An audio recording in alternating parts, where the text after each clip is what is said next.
j'ai pensé à un texte biblique dans l'évangile de Matthieu, au chapitre 12, et je vais lire à partir du verset 38 jusqu'à 45. Alors quelques-uns des scribes et des pharisiens prirent la parole et dirent: Maître, nous voudrions te voir faire un miracle. Il leur répondit: Une génération méchante et adultère demande un miracle. Il ne lui sera donné d'autre miracle que celui du prophète Jonas. Car de même que Jonas fut 3 jours et 3 nuits dans le ventre d'un grand poisson, de même le Fils de l'homme sera 3 jours et 3 nuits dans le sein de la terre.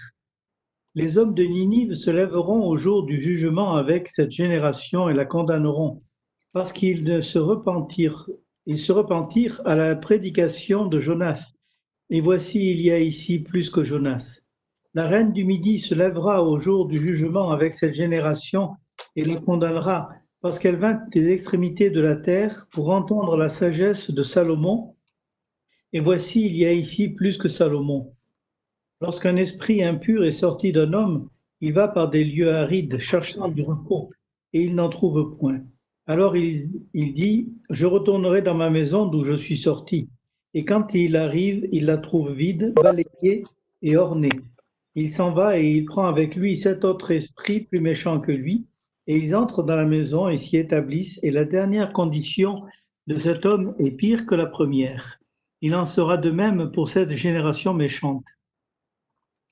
Alors, dans ce texte, on trouve que le Seigneur est presque contredisant. Quand on regarde, les gens voulaient un miracle. Et nous, dans notre logique, on se dit, eh bien, pourquoi ne pas donner des miracles à ceux qui en demandent?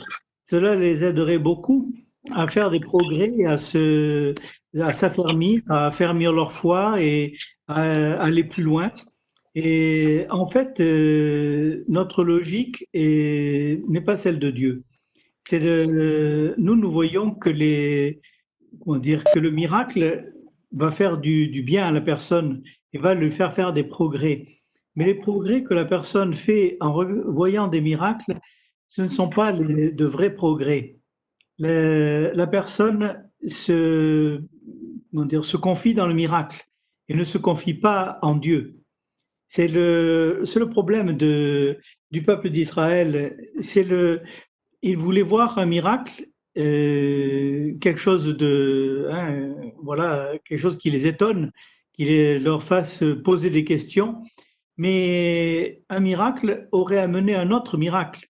Ils auraient demandé toujours plus de miracles, des miracles toujours plus difficiles et des choses. Et il se dit, mais non, non, si je croirais, si le miracle, mais là c'était prévisible, et il y aurait toutes sortes de bonnes raisons pour ne pas être convaincu par le miracle. Et c'est là qu'est le problème, c'est que nous avons tendance à nous confier dans les miracles et à vouloir voir le merveilleux. Et c'est en fait quand le Seigneur Jésus a condamné cette génération, la génération au milieu de laquelle il vivait, et auprès de celle à laquelle il a rendu témoignage. Mais c'est vrai que les générations passent et nous sommes toujours les mêmes, hein. Nos cœurs sont toujours endurcis. Nous avons toujours envie de voir des miracles. On a toujours envie de voir des choses grandes. On veut voir la mer Rouge s'ouvrir. On veut voir la manne tomber. On voudrait que toutes nos difficultés s'aplanissent. On voudrait des multitudes de choses, mais on ne voudrait pas avancer plus avec Dieu. Aussi, on le dit, c'est en fait dans les mots, ce n'est pas dans la réalité. Nous avons le désir de voir du merveilleux. Et c'est malheureusement tous ceux qui proposent des miracles dans dans notre monde, hein.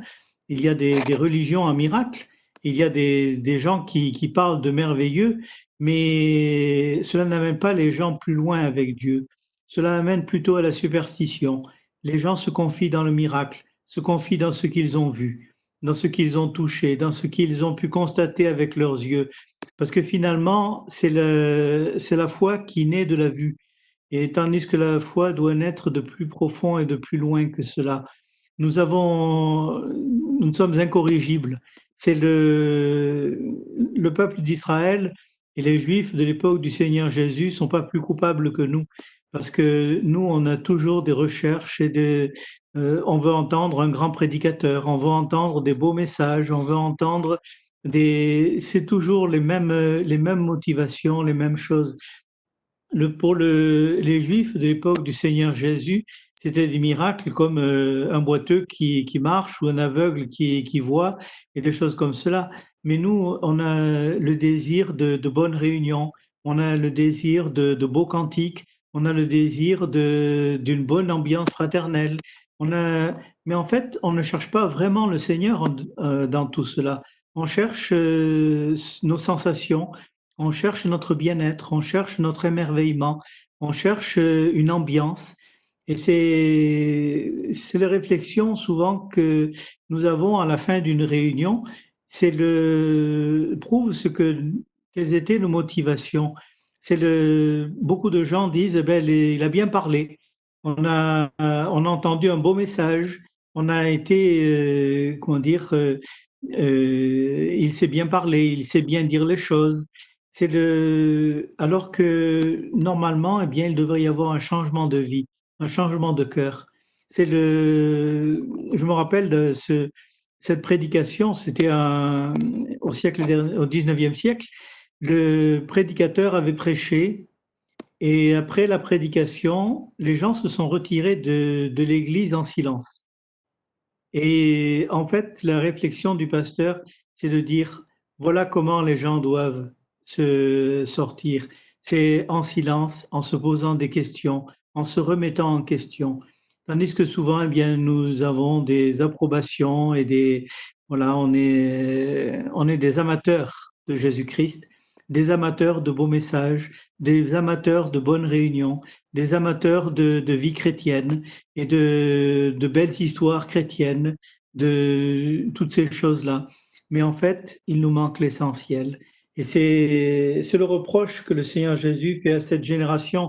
Il dit, mais si les miracles qui sont faits au milieu de vous avaient été faits dans un peuple païen, eh bien, ils se seraient convertis. Si les prédications que nous entendons à longueur de dimanche et de réunions et tout cela, elles étaient faites au milieu de peuples qui n'ont jamais entendu l'Évangile. Ces gens auraient le cœur brisé et pleureraient dans leurs conditions. Tandis que nous, eh bien, on a apprécié le beau message. Mais ça n'a rien changé dans notre vie. Ça ne nous a pas amené plus loin. Et c'est pour cela que je me dis, il faut que parfois on se pose de bonnes questions, qu'on se remette en question.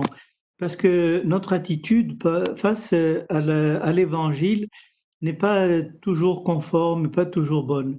Nous avons une attitude de blasé, de satisfaite. On est content de nous, on n'a rien à se reprocher, on ne se remet pas en question.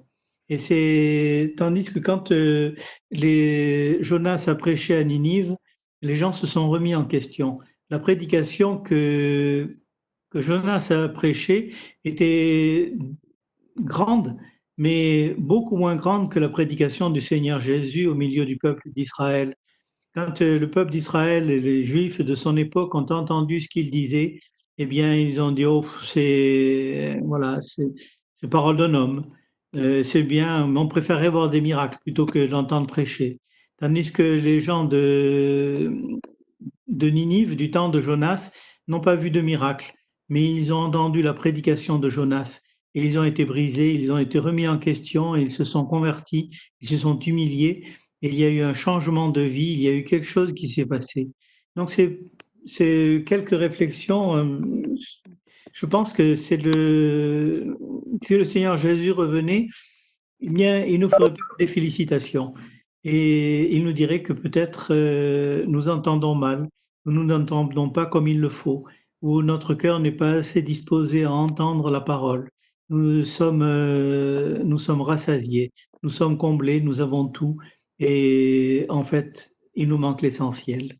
Voilà, c'est ce que je voulais dire pour cette étude. Merci. Donc j'arrête là.